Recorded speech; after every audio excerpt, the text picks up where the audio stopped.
Hello and Happy New Year. My name is Harvey Cohen. I'm a licensed clinical social worker who's been practicing in the field of mental health for over 35 years. Putting out this video is the single most difficult thing I've ever had to do in my entire life. I'm not a fan of reality television, and I never wanted my 15 minutes of fame, the least of all for something like this. I mean, okay, when Keith died, if Pete and Roger would have asked me to sit in with him for 15 minutes, I would have done that in a heartbeat, but that's The Who, so give me a break. I have to put out this video for two reasons. First, my survival depends on it. As you will see, the brighter the light I shine on my situation, the better chance I have of surviving and the longer I can survive. But secondly, I feel like I have an ethical responsibility to talk about what has happened to me, as well as discussing what I see as the inescapable psychosocial and political implications of these events. In other words, not just what they mean to me, but what they mean to all of us.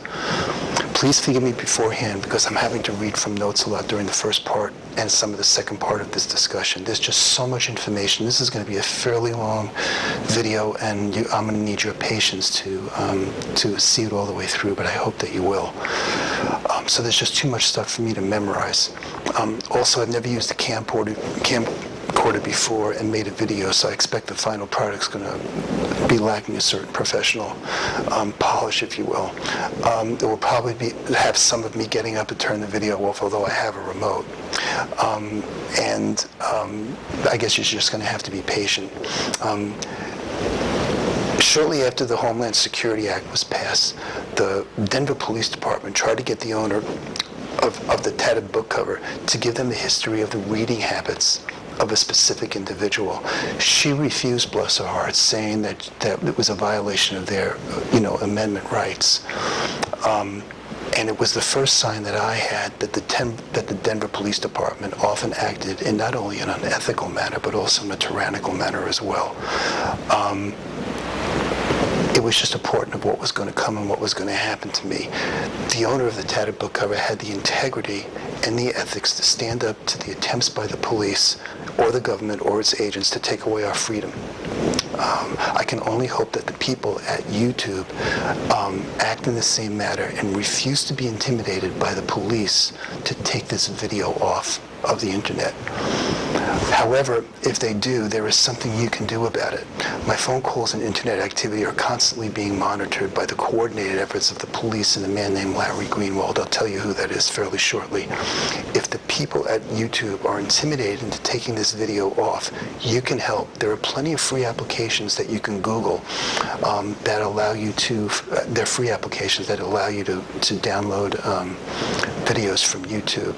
Just Google it. There's one called YouTube Downloader, another one called One-Click YouTube Downloader.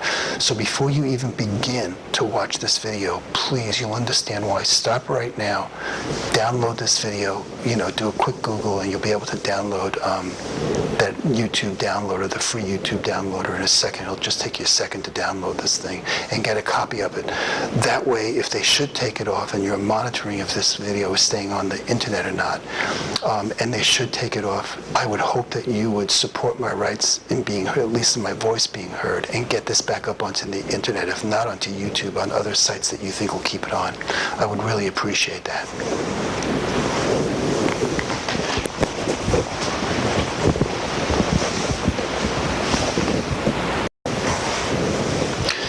So to continue, I believe that things happen to us for a reason, and perhaps I've been confronted with so much evil because I have a unique way of understanding evil and how that relates to conscience formation. As a clinical social worker, I've worked with well over 1,000 families and parents, also a couple of thousand kids, but helping those parents to learn more effective parenting techniques and to help them to raise happy, social, compassionate children with fully formed consciences.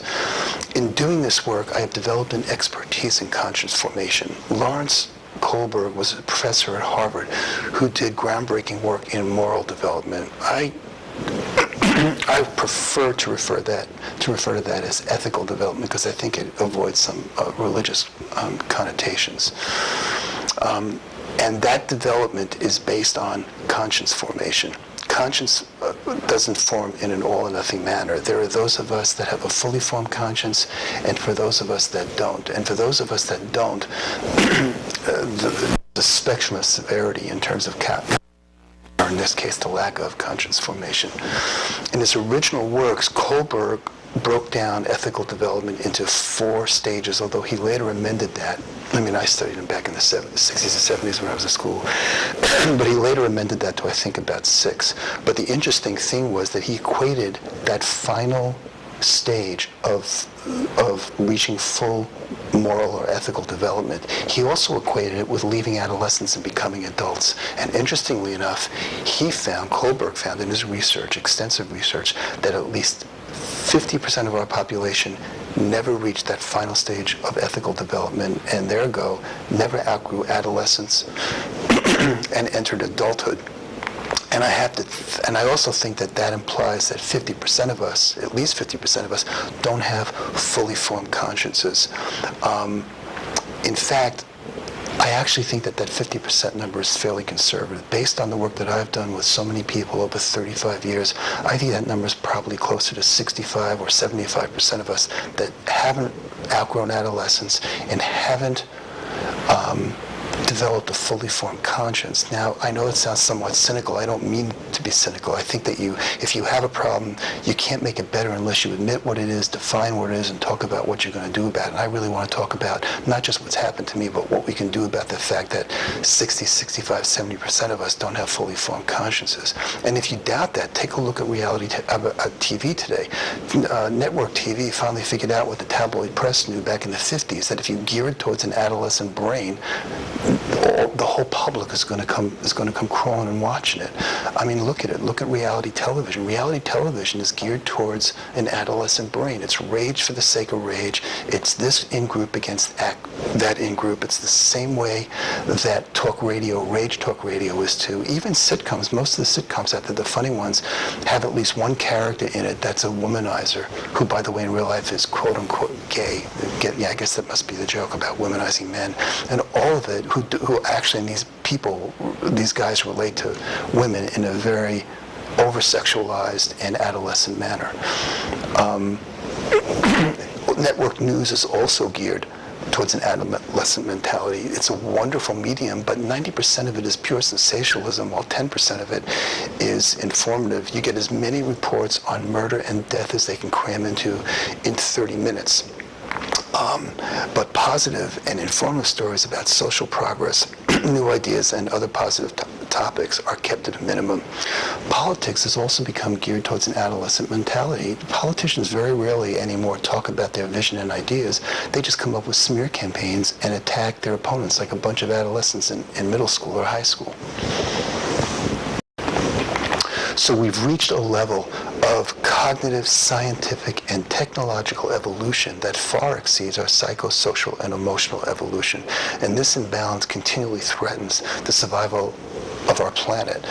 But I think we're within a generation, literally one generation, of making some major strides in our ethical development. And as a clinical social worker, when I look back on our nation's history, I can see certain major events in that history that also signified major strides in our ethical development. The Revolutionary War, after all, was fought for freedom, and also freedom from religious persecution. Our Civil War in the 1860s was the beginning of a fight to free us all from the shackles of slavery and from racism. My father's generation that fought World War II fought and died to protect our freedom and our democracy. But as my father and I used to often talk or argue at times about, his generation talked the talk of democracy, but not always walking that walk. It wasn't until my generation of the 60s where we really started demanding that our society walk the walk of democracy. And we have truly started to walk that walk, even if our society has come along for that walk kicking and screaming much of the way. But it was my generation that made major strides and major progress in ethical development by demanding civil rights, women's rights, and human rights for all. But I think we're now finally ready to take the next major step in our ethical evolution. Although Gloria Steinem recently referred to those changes in her book, The Revolution Within. In other words, how far you can take positive political change in our society is directly related to the ethics of the individuals in it. In an ethics revolution, the fight for true and complete human rights can only be obtained by people with a strong sense of ethics and compassion for others. And if that majority of our population is ever to become compassionate, ethical, and empathetic adults, we need to raise compassionate, empathetic, ethical children. In other words, we need to make a societal commitment to do whatever it takes to raise children with fully formed consciences. We need to understand that it is this lack of ethics that is at the core of all of the major ills of our society. It's the core of terrorism, racism, anti-Semitism, human rights, problems with our environment, world war hunger, illiteracy, child abuse, spatial abuse, substance abuse, major law enforcement corruption. All of these things happen because they're created by people without fully formed consciences.